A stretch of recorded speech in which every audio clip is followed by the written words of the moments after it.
Muchas gracias a ustedes que están aquí en el INER esta tarde, en la segunda sesión del curso Recorrido Histórico por las Constituciones de México.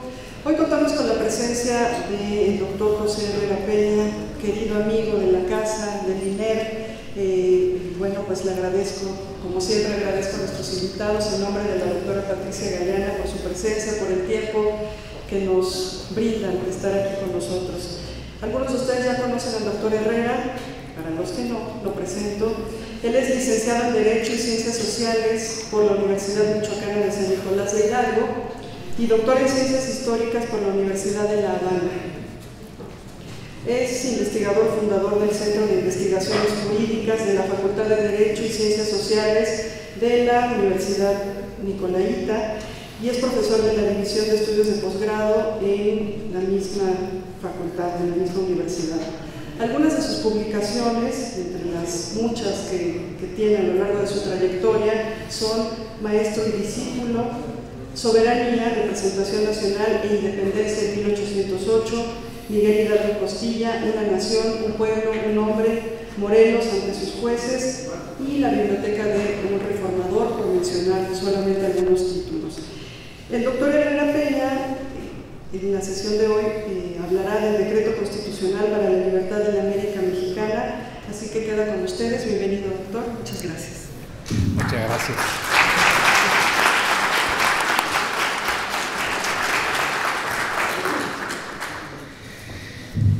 Muy buenas tardes, distinguido auditorio.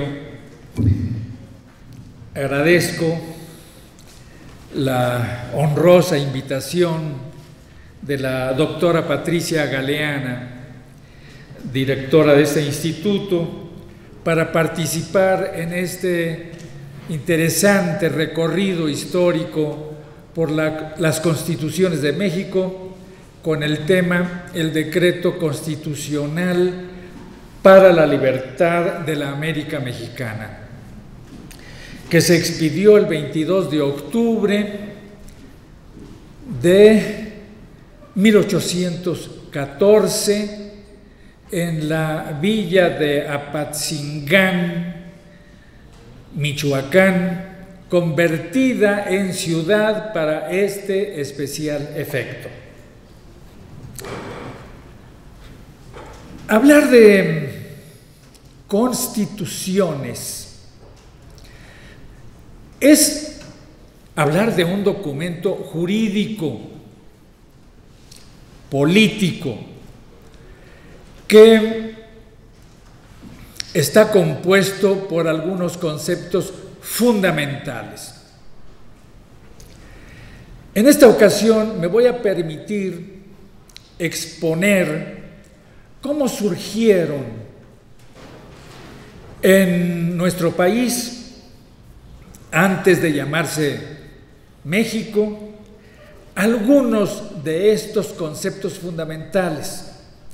Por lo tanto, va a ser una exposición teórica, un tanto ayuna de anécdotas históricas o de accidentes o incidentes, que es lo que ocurran con los personajes históricos, porque va a ser algo relacionado con las ideas. Entre esos conceptos a los que hago referencia están el concepto nación, pueblo, congreso, representación nacional, sistemas de elección, soberanía, derecho de conquista, colonia, derechos de la nación, entre ellos los de independencia y libertad, derechos del pueblo, entre ellos el de establecer libremente la forma de gobierno que más se adapte a sus necesidades y conveniencias, modificarla, alterarla e incluso abolirla. Y derechos de las personas físicas, derechos de los individuos en una sociedad y en una época en que existían los esclavos y las castas. Por último, es una historia que se refiere a conceptos como el de monarquía constitucional, república democrática, división de poderes y derechos ciudadanos. Así que, como ustedes ven, va a ser esta tarde pues algo gris, algo muy tranquila, muy quieta, algo que no estará provisto de movimientos, ni de sacudimientos, ni de sorpresas inesperadas. Decía el maestro Hidalgo y Costilla, y a mí me gusta repetir esta cita, que en los asuntos históricos hay que interpretar los textos, como este texto constitucional, en su contexto y analizar objetos, procesos y fenómenos históricos en su espacio, en su tiempo y con espíritu crítico. Es inevitable que al observar los asuntos del pasado proyectemos sobre ellos nuestros criterios, valores y formas de pensar. Pero es necesario esforzarnos por interpretarlos conforme a lo demanda, conforme a lo que plantea el maestro Hidalgo y Costilla en su disertación sobre el verdadero método de estudiar teología escolástica, escrita, por cierto, en latín y en español. Conste, hablo del maestro Hidalgo y Costilla, 20 años catedrático en el Colegio de San Nicolás, de lenguas, de literatura, de historia, y después de filosofía y de teología. Conforme a sus enseñanzas, él señala que hay que utilizar la geografía para situar los hechos en su ámbito espacial de validez, el de la cronología para ubicarlos en su ámbito temporal, y el de la metodología o la crítica para separar lo cierto de lo falso. Siguiendo a Gerardo de Bocio, decía que sin la geografía la historia se vuelve tuerta y sin la cronología ciega. Por otra parte, sin la crítica es imposible discernir entre lo aparente y lo real. Y de lo que se trata, pues, es entonces reproducir lo que era real para aquella época en el entendimiento de la sociedad ilustrada, de la misma, hasta donde sea posible. Por lo tanto, al hablar de nación, me voy a permitir recordar la breve definición del diccionario de la Real Academia de 1734, según la cual nación era no solo el acto de nacer, sino también, textualmente, la colección de los habitadores en alguna provincia, país o reino. El primer significado hace referencia a un hecho natural, como es el nacimiento, y el segundo a un hecho social compuesto por dos elementos: población y territorio. Este segundo significado sirvió de base a las Cortes de Cádiz en 1812 para definir a la nación española como la reunión de todos los españoles de ambos hemisferios. Claro, había otro significado más amplio que no nos interesa para los efectos constitucionales, pero lo voy a citar por vía de ilustración. El de poblaciones que comparten rasgos físicos o culturales como lengua, religión y costumbres. Félix de Alzara, por ejemplo, funcionario enviado a la corona del Río de la Plata a fines del siglo XVIII, advertía a sus lectores: llamaré nación a cualquiera congregación de indios que tengan el mismo espíritu, formas y costumbres, con idioma propio tan diferente de los conocidos por allá como el español del alemán.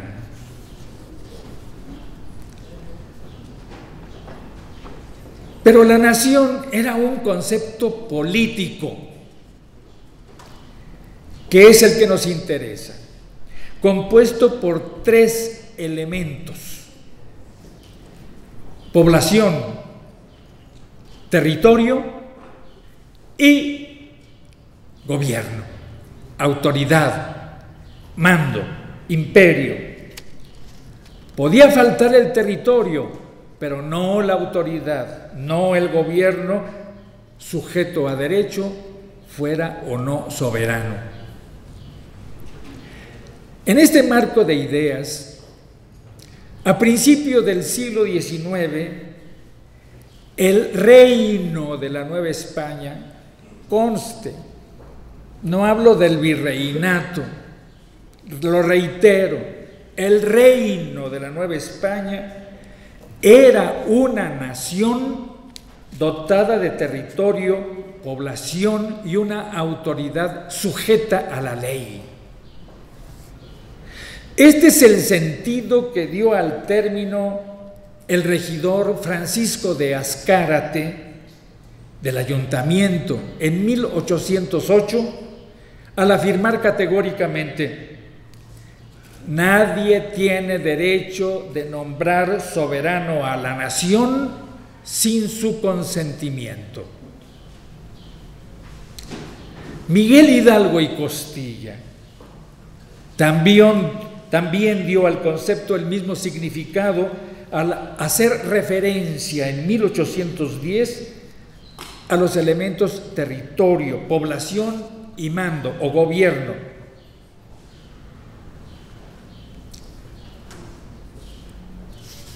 Señaló: el francés quiere ser mandado por francés, el inglés por inglés, el italiano por italiano, el alemán por alemán. Esto es entre las naciones cultas. Y entre las bárbaras de América, el apache quiere ser gobernado por apache, el pima por pima, el tarahumara por tarahumara. Luego, entonces, en la América septentrional no era inverosímil que el americano quisiera ser mandado y gobernado únicamente por americano y no por gente de otro continente.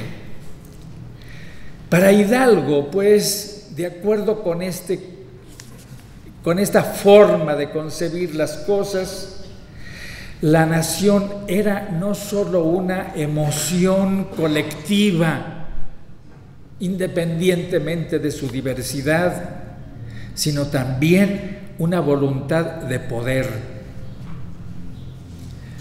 Y medio siglo después, John Stuart Mill definiría teóricamente a la nación como la aspiración de una sociedad plural para gobernarse a sí misma. Para complementar este concepto de nación, porque es el que va a resonar en el Congreso de Anáhuac durante los debates para formular la Constitución de Apatzingán, me voy a permitir citar a otro mexicano ilustre que tomó la tribuna en las Cortes de Cádiz, el diputado por Tlaxcala José Manuel Guridi y Alcocer. Al hacer hincapié en los tres elementos antes expuestos, es decir, territorio, población y autoridad, criticó la definición propuesta por la Comisión de Constitución, porque lo definido entraba en la definición, enlazado por un término ambiguo, y porque se limitaba a describir físicamente a la nación, pero no la definía políticamente. Me voy a explicar. Guridi y Alcocer decía que lo definido entraba en la definición al decirse que la nación española es la reunión de los españoles.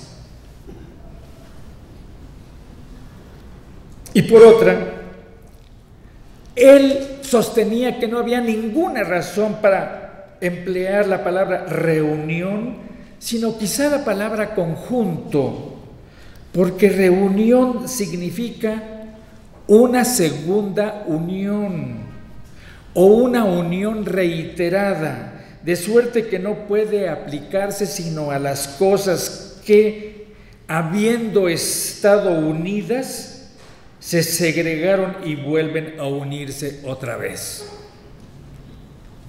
Claro, frente a los diputados, él los criticaba porque decía: reunión de los españoles, entonces están desunidos, es necesario reunirlos, congregarlos otra vez.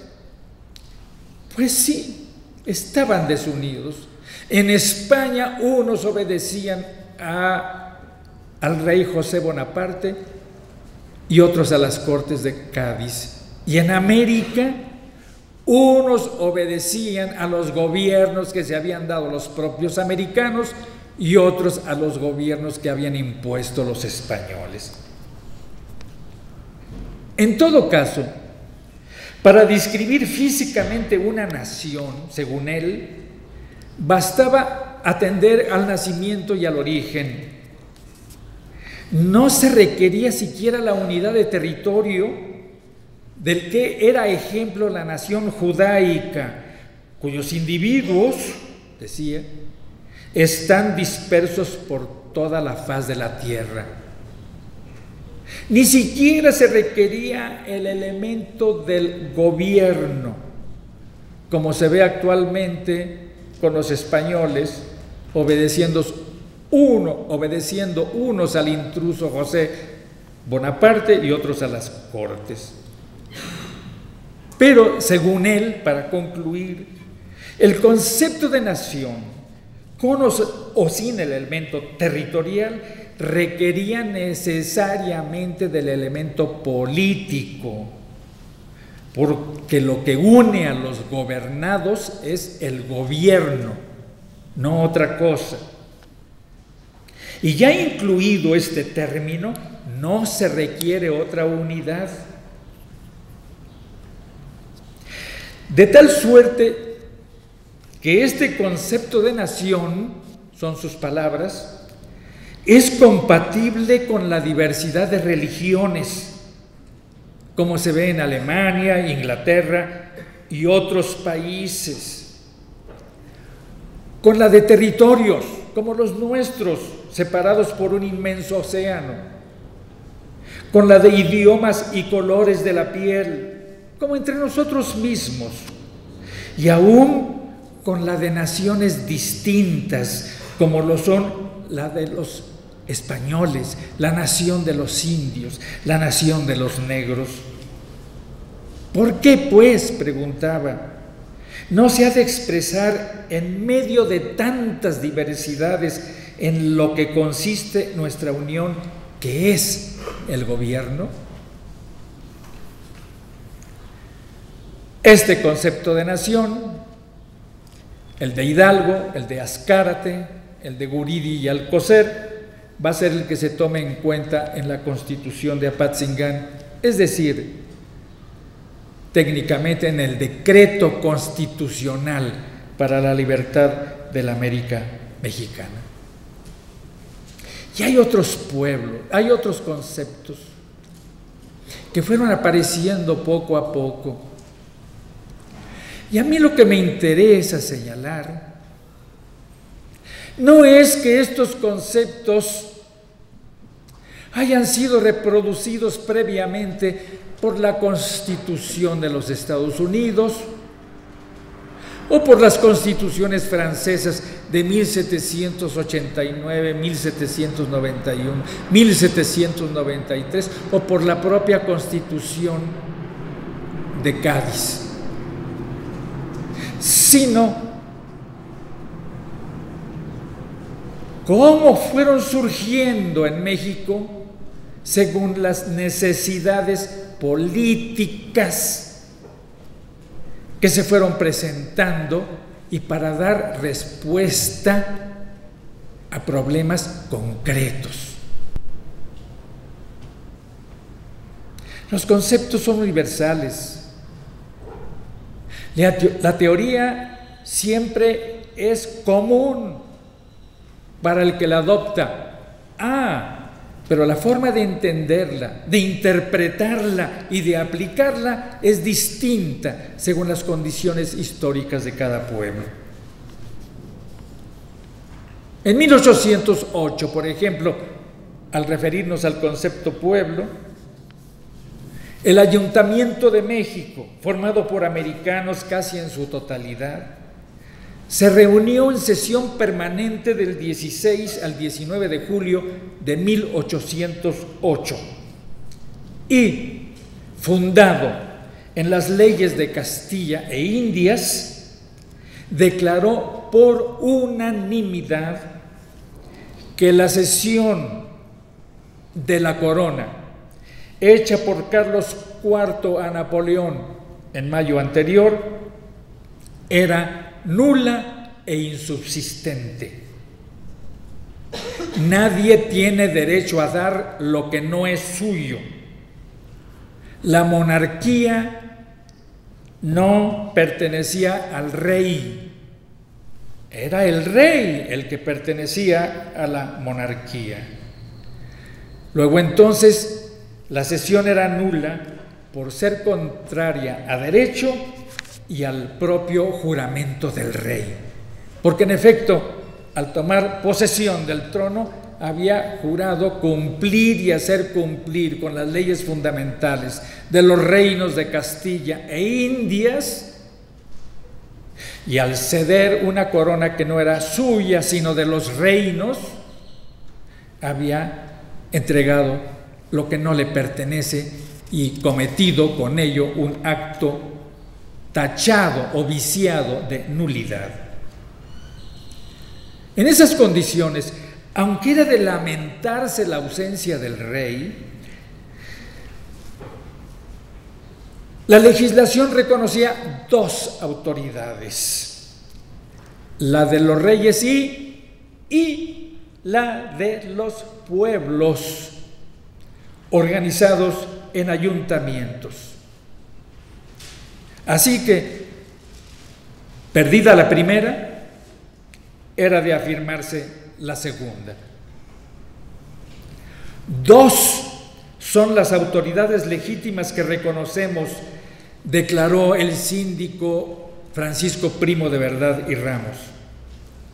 La primera, de nuestros soberanos, y la segunda, de los ayuntamientos, aprobada y confirmada por aquellos. La primera puede faltar, faltando los reyes, y por consiguiente falta en los empleados que la han recibido de dichos reyes. pero la segunda es indefectible por ser inmortal el pueblo. Por lo tanto, como decía Talamantes, no existiendo ya el rey de España, no tenían existencia legítima ni el virrey, ni los capitanes generales, ni los comandantes generales, ni los obispos y arzobispos, ni los magistrados de las audiencias, ni los intendentes y gobernadores, porque todos habían sido nombrados por el rey. Lo único que quedaba vigente era la otra autoridad, la de los pueblos organizados en ayuntamientos, y por eso él propuso, y fue apoyado unánimemente por el Ayuntamiento de México, que todos los pueblos, es decir, que todos los ayuntamientos del reino nombraran a un representante para que se congregara con los demás en esta ciudad capital, a fin de que establecieran un Congreso Nacional. He aquí otro concepto, el de Congreso, el de poder, el poder del pueblo, representado en una asamblea, que va a asumir nada menos que la soberanía. ¿Y qué cosa es soberanía? El tercer concepto es el poder supremo en materia legislativa, en materia ejecutiva y en materia judicial. No existiendo ya el soberano por haber renunciado a la corona, la soberanía es asumida por este órgano de poder, por el pueblo representado en el Congreso Nacional. Con base en lo expuesto, dicho ayuntamiento propuso al virrey, que ya no era virrey legítimo, que no permitiera que nadie, ni José Bonaparte, ni las juntas provinciales de la península opuestas a este, tomara el mando supremo del reino, sino que lo pusiera en estado de defensa y convocara un Congreso Nacional de Representantes de los ayuntamientos a fin de que asumiera la soberanía en nombre y en ausencia de Fernando VII.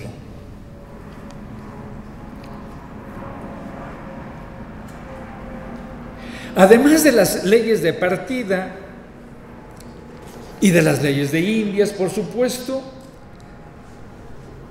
se invocó la doctrina jurídica, la que se enseñaba en las universidades, y el licenciado Primo de Verdad invocó a algunos autores, como por ejemplo Samuel von Pufendorf, abogado, filósofo, historiador y matemático alemán, citado por admiración por Hegel en su Historia de la Filosofía, pero también a Juan Inesio, Joaquín Marín y Mendoza, Juan Sala, Juan Bautista Almichi, etc. En cambio, la Audiencia de México se opuso a la propuesta del ayuntamiento y planteó tres conceptos sui generis. Uno, que la soberanía era susceptible de dividirse. Dos, que los españoles, y no solamente el rey, tenían derecho a gobernar este reino, porque no era reino, sino colonia. Y tres, que este derecho se derivaba para los españoles en el derecho de conquista. Ellos habían conquistado estos territorios, luego entonces ellos tenían el derecho a gobernarlos. Por lo pronto, por lo que se refiere a la soberanía o autoridad suprema, el marqués de Rayas, que era partidario de la propuesta del ayuntamiento, declaró enfáticamente que la soberanía es indivisible. El poder no se comparte. La nación era dueña del poder y no podía compartirlo con nadie. Por otra parte, Francisco de Azcárate, regidor del ayuntamiento,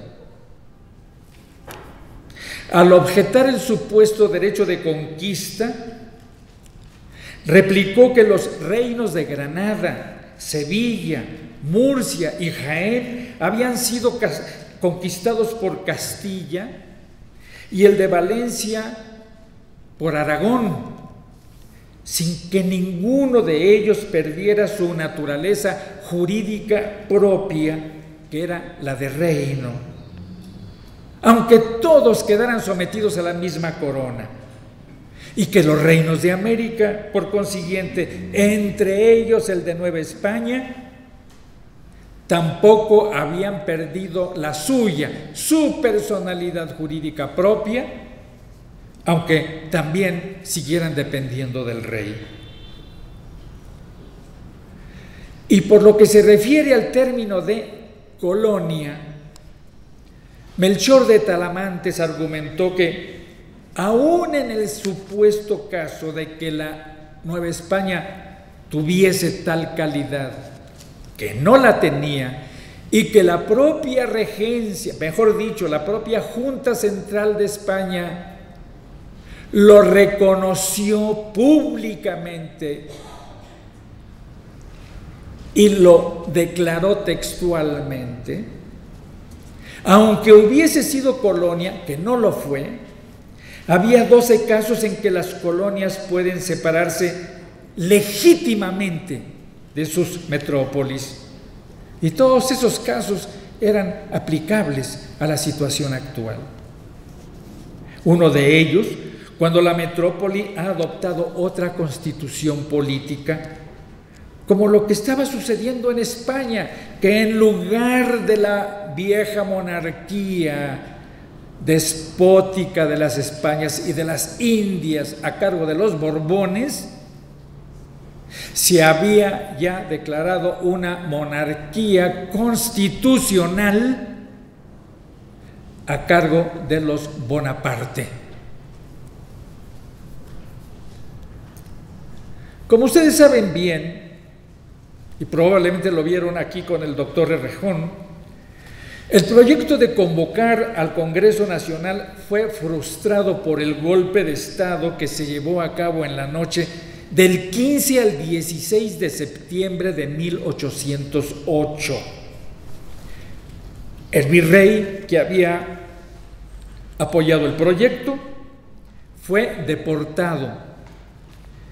La convocatoria al Congreso Nacional cancelada, y los miembros más distinguidos del Ayuntamiento de México privados de su libertad, y uno de ellos, el licenciado Verdad, de la vida. Al mismo tiempo, se sujetó políticamente a la nación a la autoridad de una junta peninsular, la de Sevilla, luego a la Junta Central, ante la cual, por cierto, se designó a un representante americano, Miguel de Lardizábal y Uribe, y después a la del Consejo de Regencia, al que dicho representante quedó adscrito. A partir de entonces, la nación el reino, el Estado, que no había tenido vínculos políticos más que con el rey, a pesar de las violaciones y de los abusos y atropellos que se hubiesen cometido, empezó a depender de autoridades peninsulares que nada tenían que ver con el reino de Nueva España. A partir de 1808, pues, la América septentrional perdió su independencia. Esta tesis la plantea Servando de Teresa de Mier en su Historia de la Revolución de Nueva España. Perdió su independencia.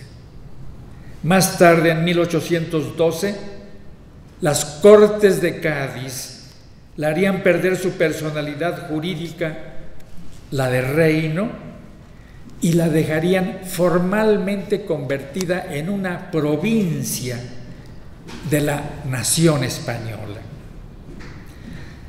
En esencia sería lo mismo, por supuesto, lo sabemos, porque en el rey nombraba virrey, magistrados y obispos, y en la provincia de Nueva España la regencia designó jefe superior y demás funcionarios. Pero a pesar de que esencialmente era lo mismo, conceptualmente eran cosas distintas. Y la nación, esta persona moral, no física, moral, ¿acaso tenía derechos?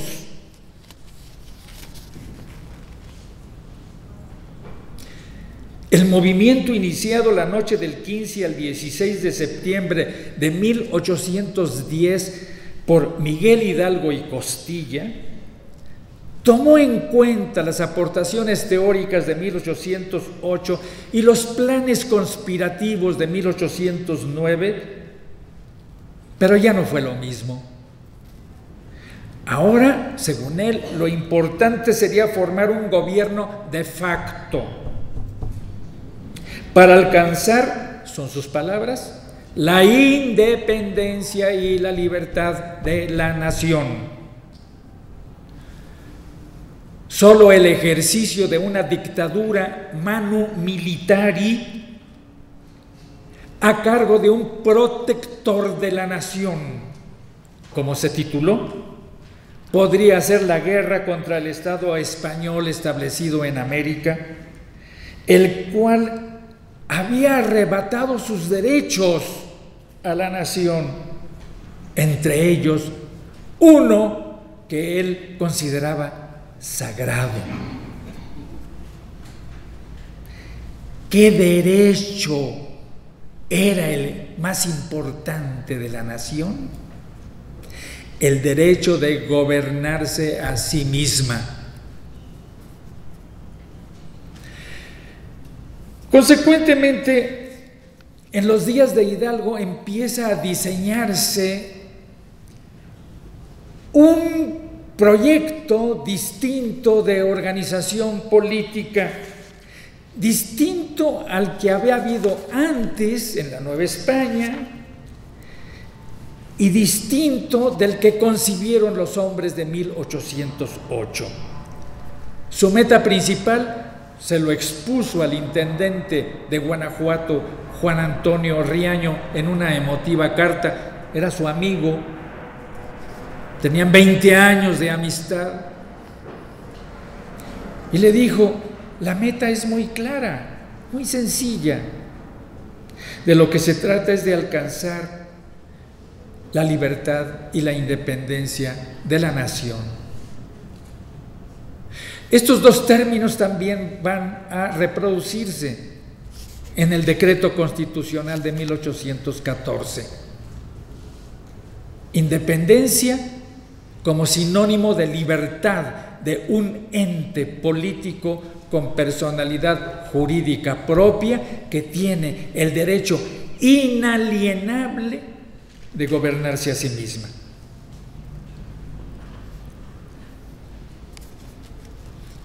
En otro orden de ideas, además de los derechos de la nación, Hidalgo empezó a dar forma al Estado emergente en función de los dos principios que formaron la dogmática jurídica de los nuevos tiempos.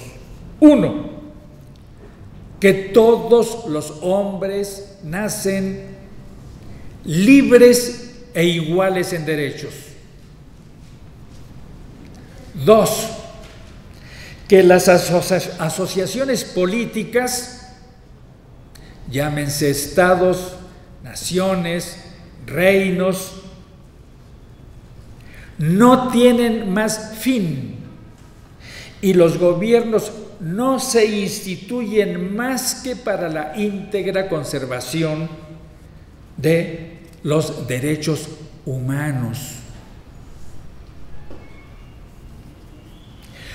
Con ello, Hidalgo sentó las bases para que los derechos fundamentales de la nación, los del pueblo y los del individuo, fueran considerados alfa y omega, origen y destino, principio y fin, en suma, la razón de ser del Estado nacional independiente, es decir, en lucha por su independencia.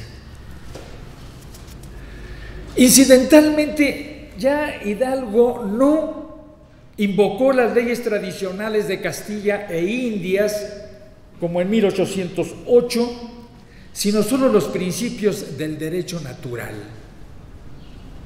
Explicó: se trata de recobrar derechos santos concedidos por Dios a los mexicanos, de hacer respetar los derechos del hombre, de los ciudadanos, y de gozar de todos aquellos derechos que el Dios de la naturaleza concedió a todos los hombres, derechos verdaderamente inalienables y que deben sostenerse con ríos de sangre si fuere necesario. Porque las libertades no se imploran, se conquistan.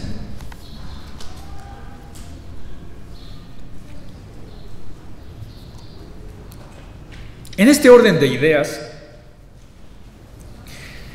dictó 3 bandos para abolir la esclavitud y proscribir las castas a través de la supresión del tributo, uno en Valladolid y otro en Guadalajara en noviembre y diciembre de 1810 respectivamente.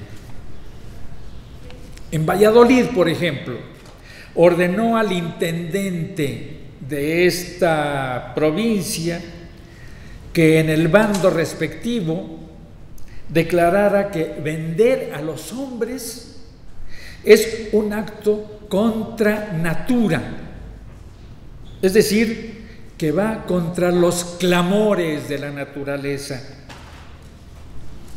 Si el Estado español había autorizado la esclavitud durante siglos, el Estado nacional beligerante debía prohibirla tajantemente, de inmediato y a cualquier precio. A su liberación, dice el bando respectivo, los esclavos podrían tratar y contratar, comparecer en juicio, otorgar testamentos, codicilos y ejecutar las demás cosas que ejecutan y hacen las personas libres. En otras palabras, podrán adquirir para sí, como individuos libres, al modo que se observa en las demás clases de la República. Otro concepto que surge, otro concepto constitucional que surge durante el inicio de la independencia, el de república, Sí, Hidalgo habla del reino, pero introduce el término de república y declaró que sus declaraciones, es decir, hizo saber que sus declaraciones debían tenerse como ley inviolable bajo pena de muerte. Los amos españoles o americanos que no liberaran a los esclavos, a sus esclavos, en el perentorio término de 10 días, serían condenados a muerte y sus bienes confiscados.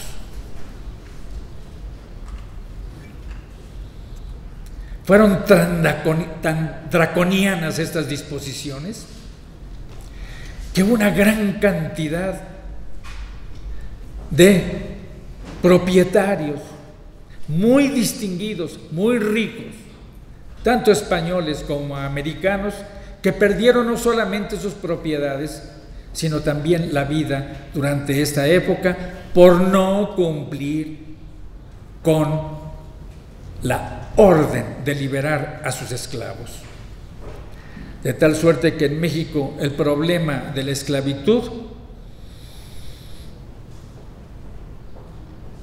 ya no existía prácticamente en México en 1821, cuando se consumó la independencia. En 1824, en la provincia de Michoacán, el Congreso Constituyente del Estado Libre y Soberano de Michoacán detectó únicamente 6 esclavos y no decretó su liberación, sino simplemente propuso a sus propietarios una operación de compraventa, les fijó el precio correspondiente, se los pagó a aquellos pocos esclavistas que habían supervivido y los esclavos recuperaron automáticamente la libertad.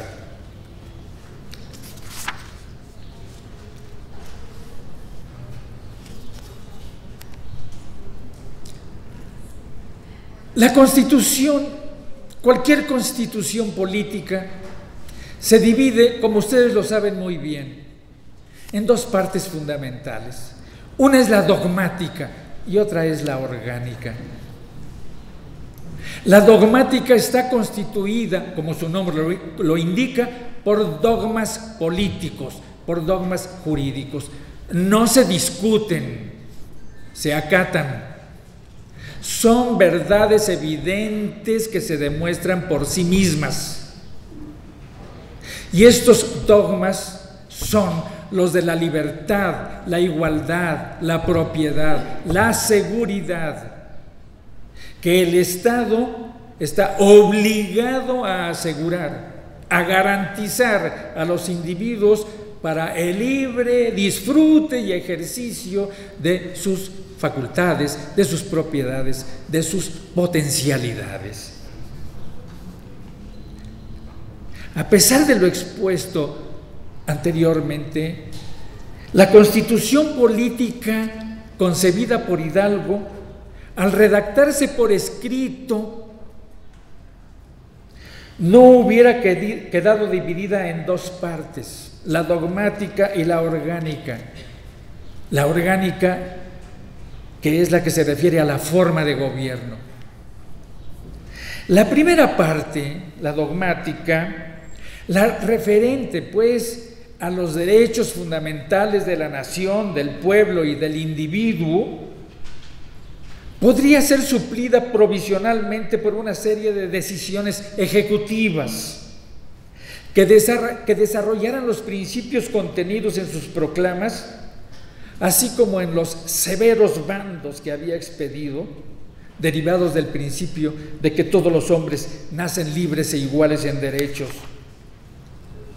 Pero la segunda parte, relativa al funcionamiento de los órganos de poder del Estado independiente, y el cual presuntamente debía basarse en la división de poderes, adquirió sentido de urgencia.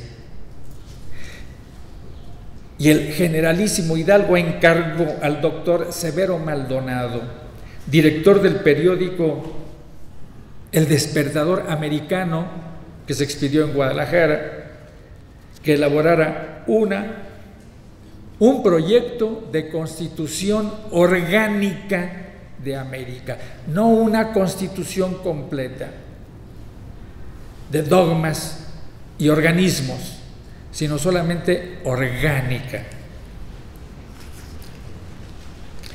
Este proyecto se quedó entre los papeles del doctor Severo Maldonado en Guadalajara y fueron entregados por el administrador de la imprenta a don Juan Sousa, oidor de la audiencia, quien los consignó al Poder Judicial, al Tribunal Judicial. Actualmente, aparentemente, repito, este papel está perdido, pero su registro está hecho.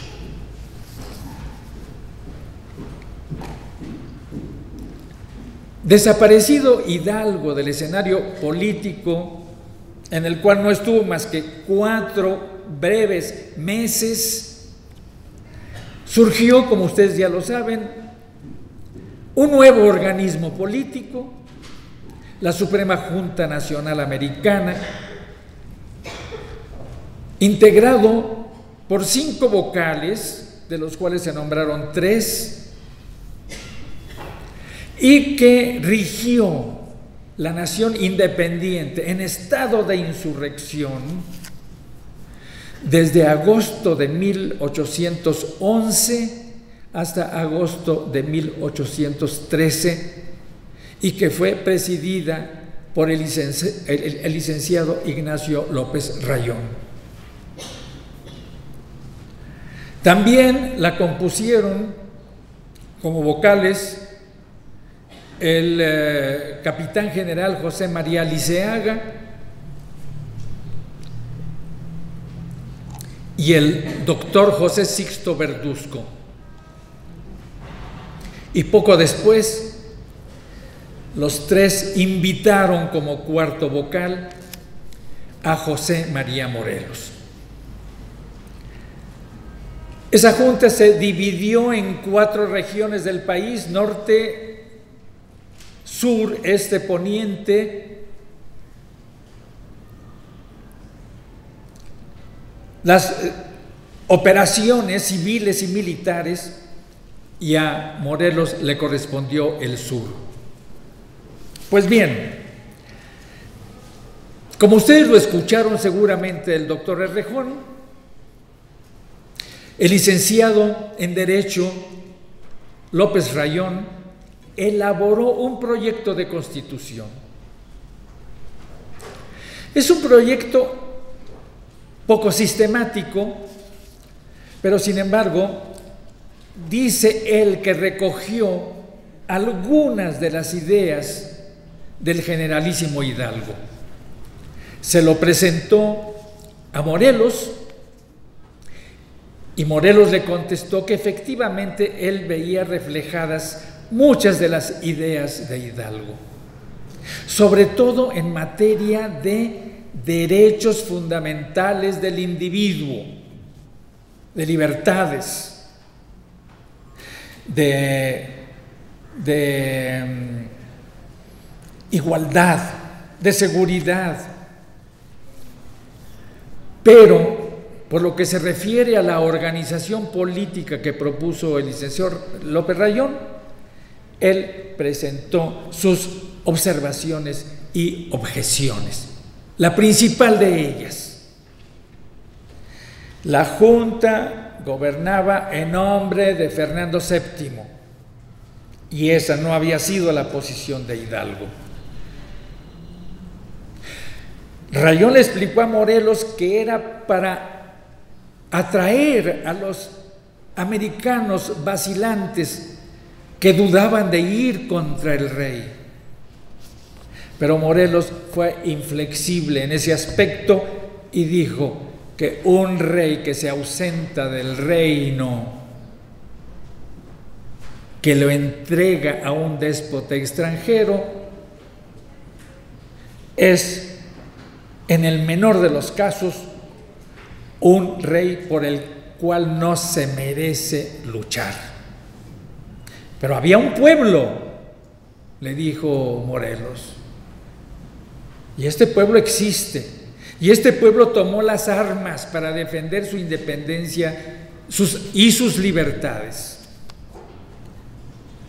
Hay una república, de hecho. Lo único que se necesita es convertirla en una república de derecho.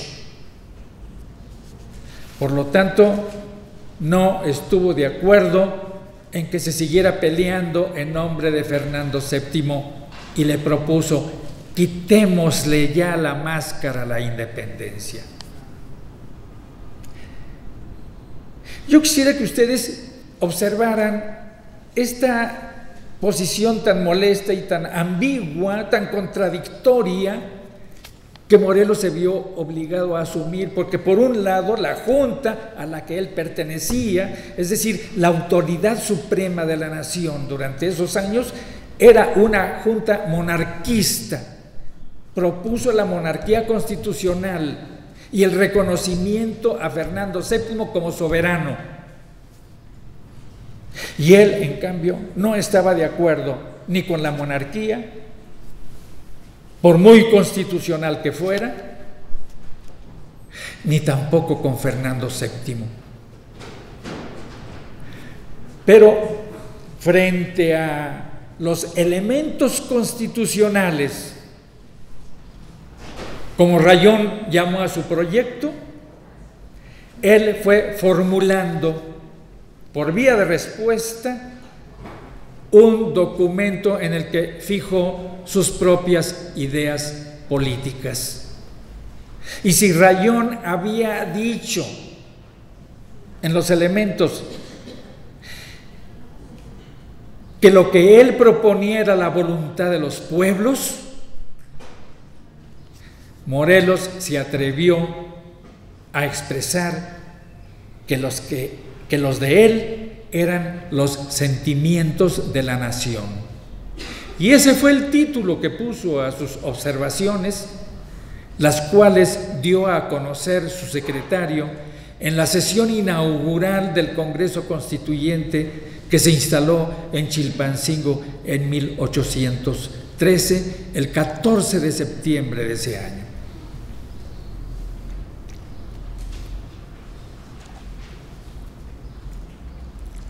No queriendo romper definitivamente con el pasado, Morelos convirtió a la Junta en un congreso.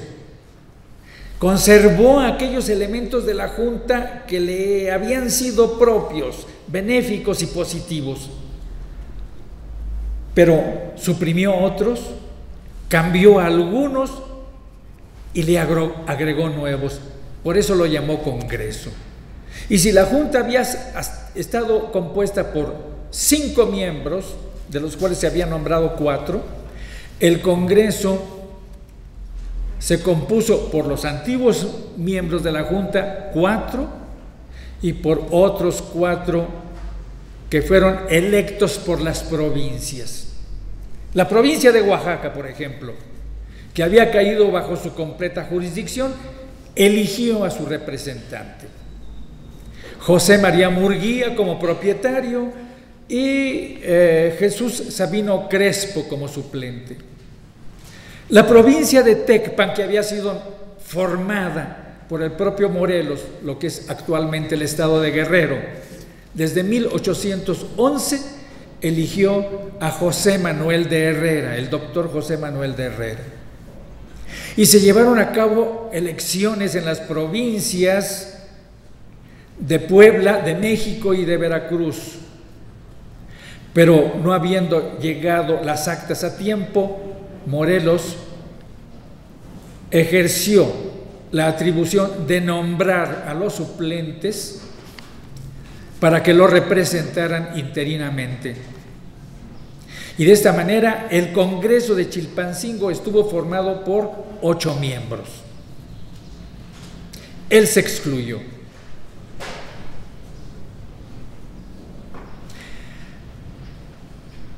En la sesión pasada se habló del reglamento del Congreso. E incluso se dijo que no solamente contiene la línea política completa de Hidalgo, que reafirma y desarrolla los sentimientos de la nación, sino que fue una especie de agenda del Congreso. Según este reglamento, que Hidalgo lo puso a consideración del Congreso y fue aceptado por este, se estableció la división de poderes. El Congreso se reservó únicamente las facultades legislativas. Depositó las ejecutivas en un generalísimo encargado de la administración pública y además se reservó el derecho de transferir las judiciales a un Tribunal Superior de Justicia de la Nación. Y conforme a este ritual jurídico, el mismo Congreso eligió a Morelos como generalísimo de las armas y se reservó el derecho de establecer al poco tiempo el Tribunal Independiente de Justicia. No duró mucho esta forma de gobierno. Los descalabros ocurridos en Valladolid,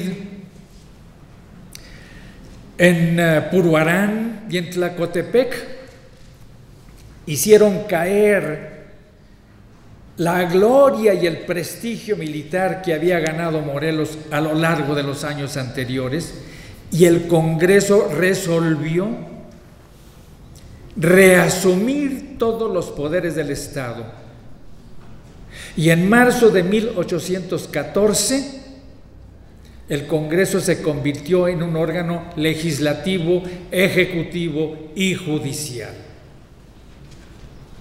Se temía que Morelos se alzase con el mando en contra del Congreso y lo disolviera. Pero cuando cundió este rumor, inmediatamente Morelos declaró: a mí me enseñaron a obedecer a mis padres y a mis maestros. El Congreso es el Señor y yo no soy más que un humilde siervo de la nación. Hidalgo se había proclamado protector de la nación, como el virrey lo era protector de los indios, por ejemplo. Títulos legales. Pero Morelos desestimó la propuesta de López Rayón, que viene en sus elementos constitucionales, de elegir a un protector de la nación, y prefirió que se le dijera siervo de la nación. Aún así, el Congreso no aceptó su propuesta. La recibió y la mandó al archivo de los papeles muertos. Nunca le dio ese tratamiento, sino el de excelentísimo o su Alteza Serenísima. Pero en un ambiente cada vez más difícil por el éxito alcanzado por las armas enemigas, el Congreso tomó resoluciones que no fueron del agrado de Morelos, sobre todo en el ámbito militar. Asumió la comandancia, es decir, el mando general del ejército, y nombró comandantes generales en distintas provincias, y casi siempre con adversos resultados militares en el campo de batalla, su jurisdicción, la jurisdicción de las autoridades insurgentes fue reduciéndose cada vez más y el propio Congreso se vio obligado a andar a salto de mata discutiendo justamente los proyectos de constitución que se le presentaron. ¿Cuáles fueron estos proyectos? Uno que quedó presente, el de López Rayón, los elementos constitucionales, proyecto monarquista. Otro, el de Carlos María de Bustamante, que fue nombrado por Morelos diputado por, me parece que por México o por Veracruz. Proyecto monarquista también. Otro, el de Vicente de Santa María, muy amigo de Morelos y de Rayón, que presentó un proyecto monarquista. Y el último, el de los Guadalupes, el de la organización secreta de los Caballeros de Guadalupe, llamados coloquialmente los Guadalupes. ¿Quiénes eran estos? Don Ernesto de la Torre Villar tiene un libro muy bonito que se llama justamente así, Los Guadalupes. Era una organización clandestina compuesta por los hombres más ilustres del reino, por aristócratas, mineros, comerciantes, hacendados, miembros del alto clero, canónigos, abogados, médicos, en fin, por la flor innata de la sociedad novohispana que estaban de acuerdo con la independencia y que sostenían los proyectos de Morelos desde Hidalgo y de López Rayón para que esta nación se gobernara por sí misma. Esos fueron los congresos que estuvo debatiendo el Congreso itinerante en todas las regiones en las que fue sesionando, hasta que al tener ya resuelto y aprobado el proyecto definitivo, se acordó darlo a conocer el 16 de septiembre de 1814 en Uruapan.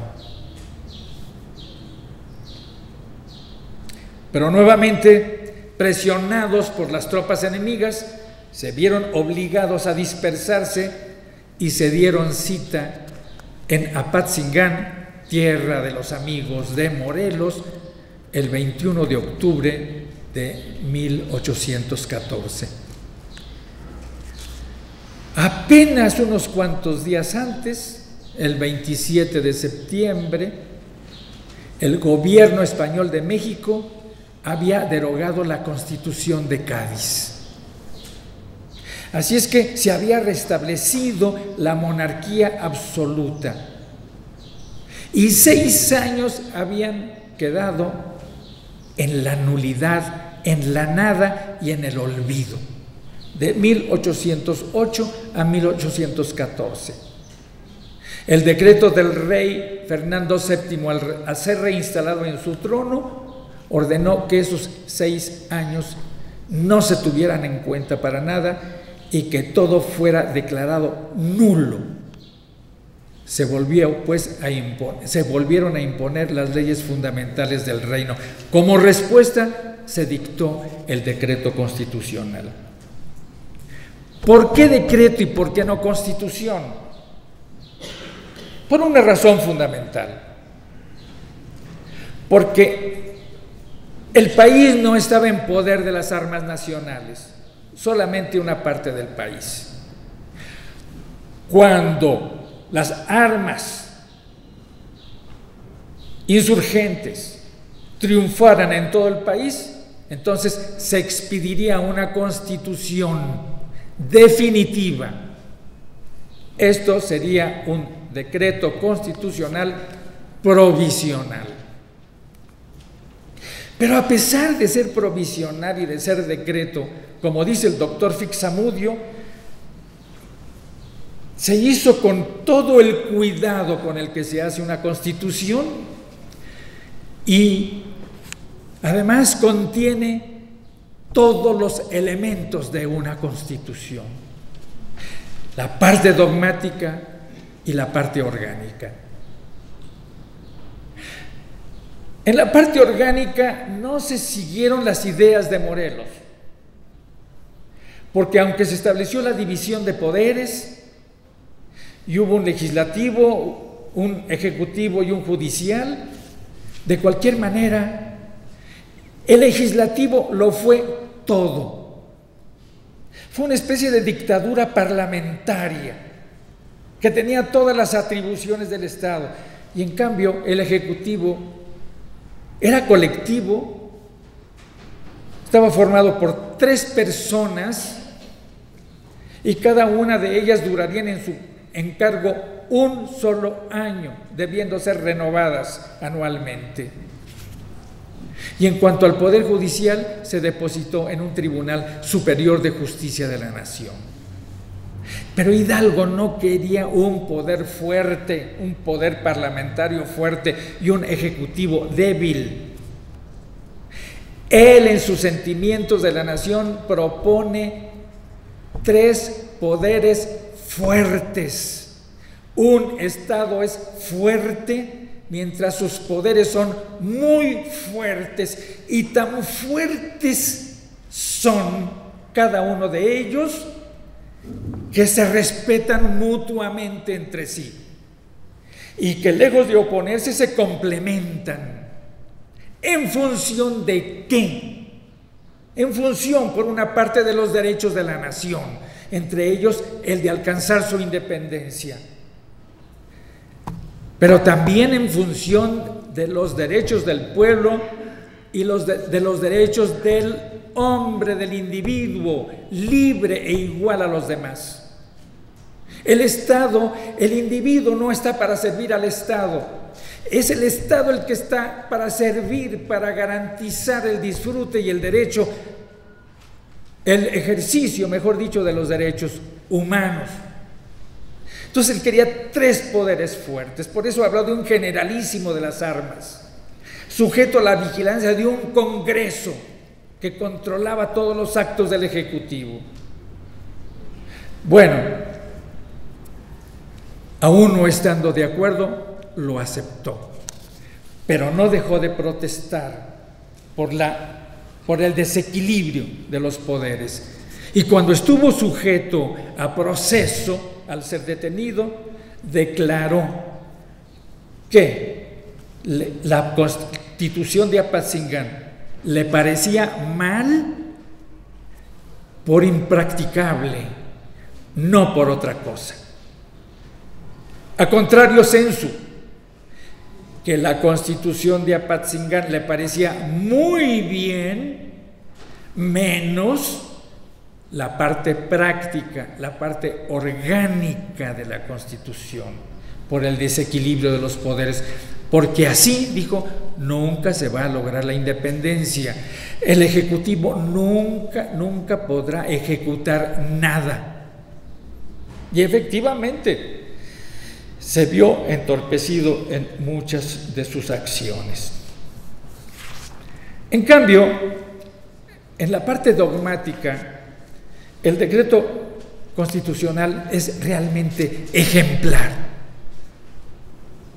Religión, soberanía, ciudadanos y ley por una parte, e igualdad, seguridad, propiedad, libertad y obligaciones de los ciudadanos por otra, son conceptos tan íntimamente vinculados entre sí que su análisis podría conducir a diversas conclusiones según se les considere aisladamente o se les combine de distintos modos. Religión y ciudadanía, por ejemplo. A diferencia de los sistemas angloamericano y francés, que establecen la libertad religiosa o la tolerancia religiosa respectivamente.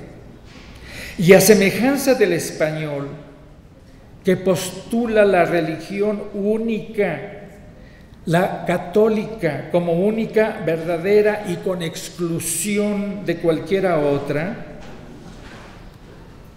el ordenamiento jurídico de Apatzingán también declara que la religión católica es la única que se debe profesar en el Estado.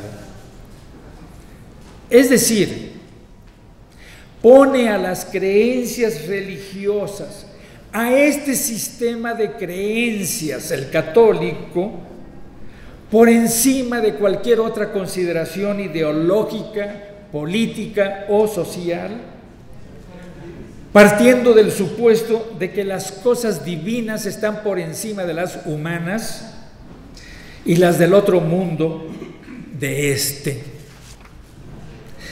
Se ha argumentado que esta intolerancia religiosa se debe a que Morelos, como Hidalgo, eran curas. Nada tiene que ver. Pues sí, eran curas, pero los demás no lo eran. Y fueron los demás los que aprobaron esta disposición, no por mandato o por imperativo de Morelos, sino simplemente porque era el sistema de creencias que se había establecido desde hace mucho tiempo. Sin embargo, al eliminarse en el decreto la expresión de que dicha religión es la única verdadera, y al no prohibirse el ejercicio de cualquiera otra, como lo hace la Constitución española, abre la vía para admitir a los individuos con el libre ejercicio de sus credos, a condición de que respeten la religión establecida. Por esta razón, el alarmado virrey Félix María Calleja reportará al rey lo siguiente: que los insurgentes han abierto por el artículo 17 de su fárrago constitucional la entrada a todos los extranjeros de cualquier secta o religión que sean, sin otra condición de la que respeten simplemente la religión católica.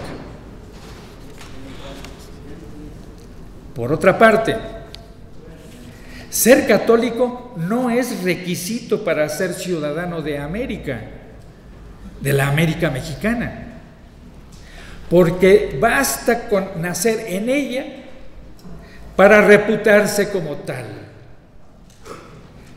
Pero, en caso de que un extranjero pretenda serlo, se le otorgará carta de naturaleza únicamente si profesa esta religión y no se opone a la libertad de la nación.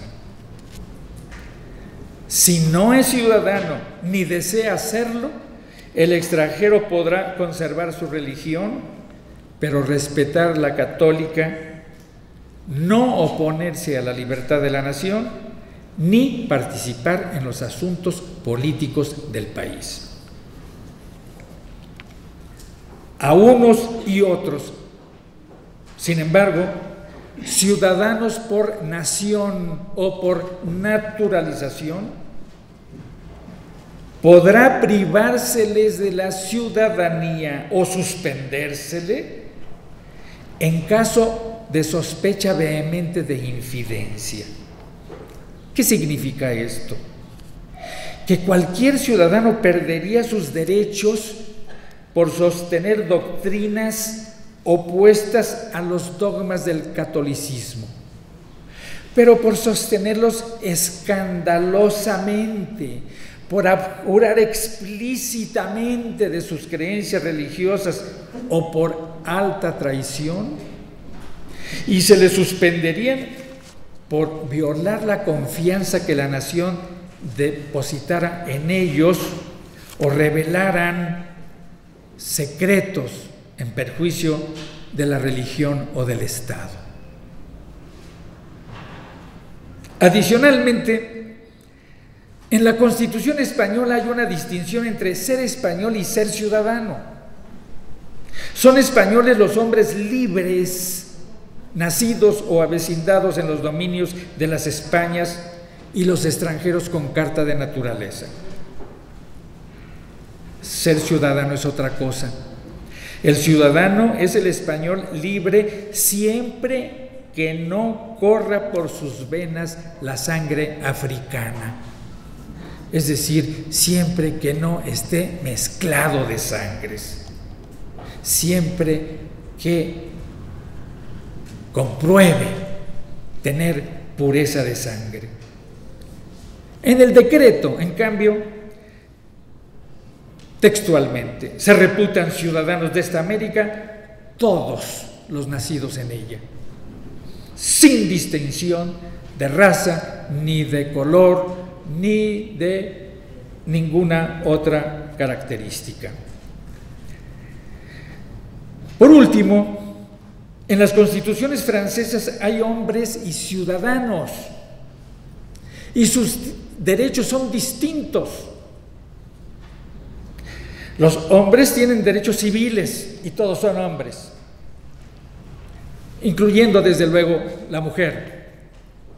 Pero los ciudadanos solamente tienen derechos políticos. Y estos, en el decreto constitucional, son todos los hombres que han nacido en la América septentrional. Es decir, en nuestro decreto, todos los hombres son ciudadanos independientemente de su sangre. Soberanía. Hay un relativo paralelismo entre la Constitución española y el decreto constitucional en lo que se refiere a soberanía. En la española, como en la francesa de 1791, se dice que la soberanía reside esencialmente en la nación. Pero en el decreto, como en la Constitución francesa de 1793, se dice que reside originariamente en el pueblo. En la española no se admite que los antiguos reinos de América y Asia sigan siendo naciones y tengan el derecho a gobernarse a sí mismas, aunque sigan vinculadas al mismo rey.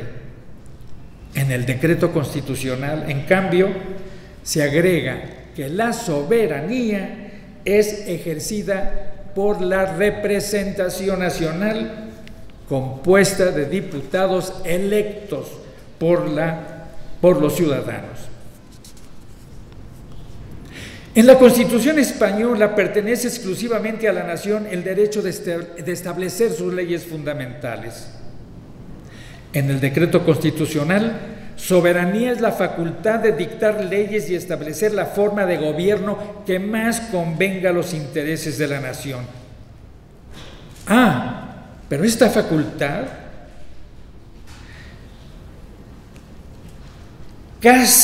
casi vinculada con la amplitud de las facultades que están concedidas a la representación, al pueblo, mejor dicho, en la Constitución francesa de 1791 y en la de Estados Unidos, es amplísima en el decreto constitucional. Porque este señala textualmente: como el gobierno no se instituye para honra o interés particular de ninguna familia, de ningún hombre ni clase de hombres, sino para la protección general de todos los ciudadanos unidos voluntariamente en sociedad, estos tienen el derecho incontestable a establecer el gobierno que más les convenga, alterarlo, modificarlo y abolirlo totalmente cuando su felicidad lo requiera.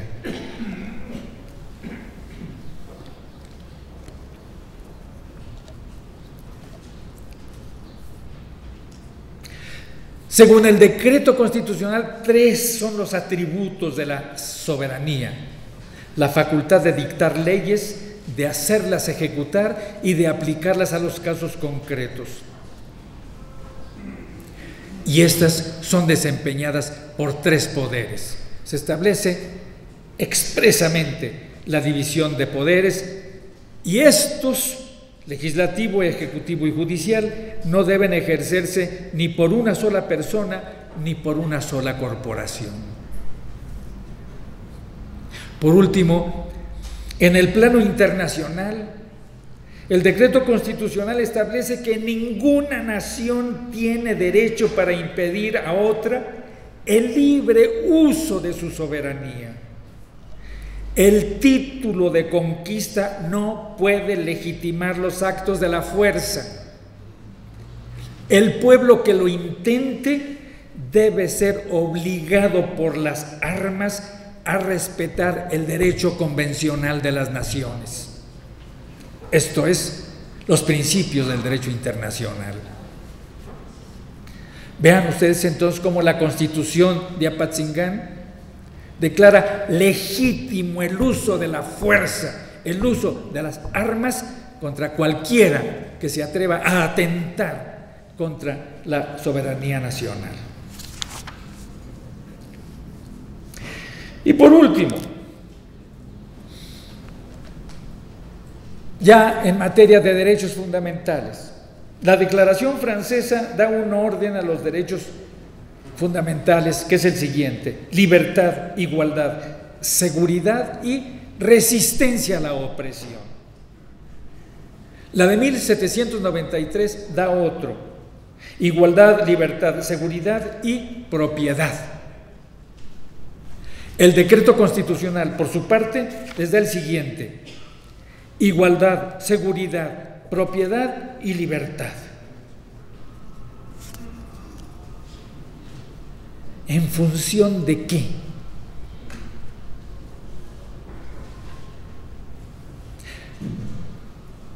Hay otro concepto que no hemos mencionado: el concepto de felicidad. Este concepto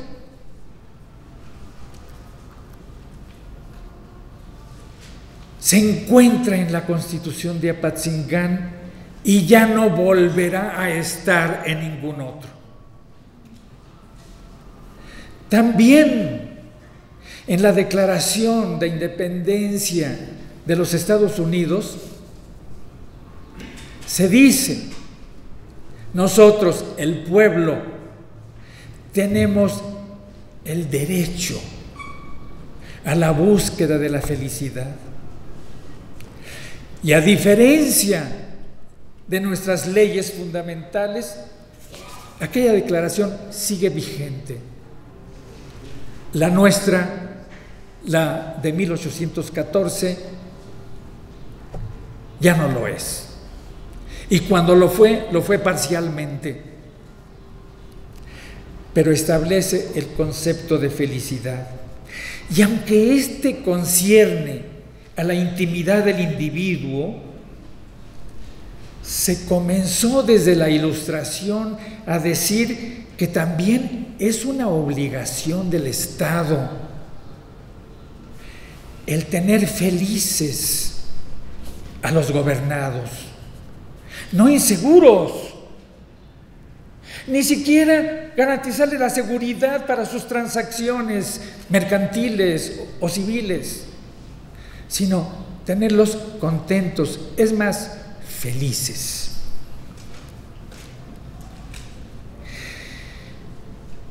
El decreto constitucional dice que la íntegra conservación de los derechos del hombre, de los derechos fundamentales del individuo, es el objeto de la institución de los gobiernos y el único fin de las instituciones políticas. Este principio sí, aunque despojado de la felicidad, de la obligación de hacer felices a los gobernados, se va a volver a encontrar en el artículo 1 de la Constitución Política de los Estados Unidos Mexicanos, expedida el 5 de febrero de 1857. la íntegra conservación de estos derechos, los derechos humanos. Es el objeto de la institución de los gobiernos y el único fin de las asociaciones políticas. Es decir, el Estado no tiene razón de ser y los órganos del poder tampoco, sino se ponen al servicio de la sociedad y no se destinan a la protección de los derechos fundamentales de las personas. Y hay algunas otras prescripciones que no volveremos a oír sino hasta nuestros días, a pesar de que siempre han estado en las leyes, como por ejemplo el hecho de que los ciudadanos aspiran a vivir con seguridad. Corresponde al Estado garantizarla. Es una garantía social, dice el decreto. Del texto constitucional parece desprenderse la idea de que un Estado despótico, tiránico, gobernado por funcionarios exentos de responsabilidad, es incapaz. Porque, dice el decreto, la seguridad no puede existir sin que fije la ley los límites de los poderes y la responsabilidad de los funcionarios públicos. Además, califica francamente de tiránicos y arbitrarios todos los actos ejercidos contra un ciudadano sin las formalidades de la ley. Consecuentemente, el magistrado que incurriere en ese delito será depuesto y castigado con la severidad que manda la ley.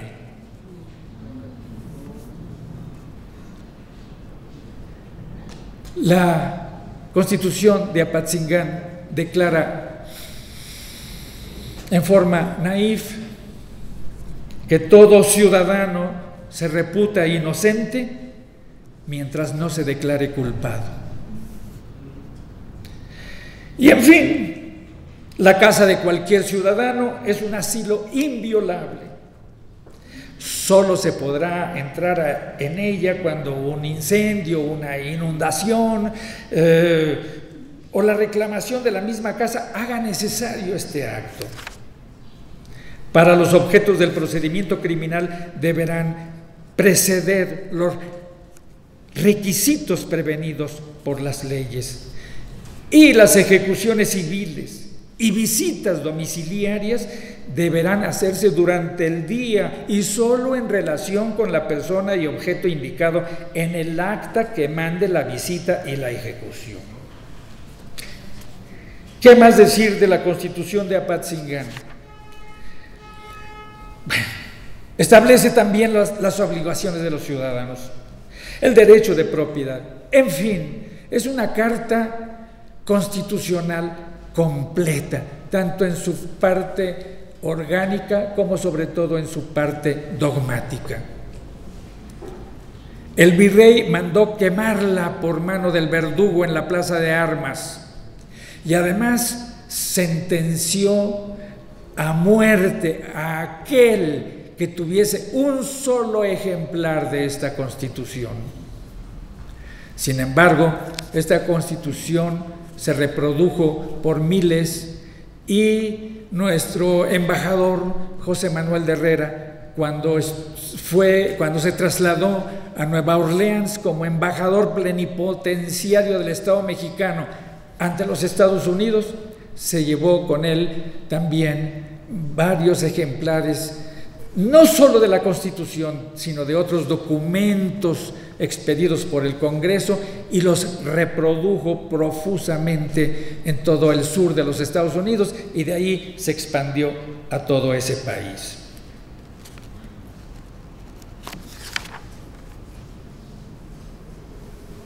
Tales son los lineamientos principales del decreto constitucional para la libertad de la América Mexicana de 22 de octubre de 1814. Muchas gracias por su atención.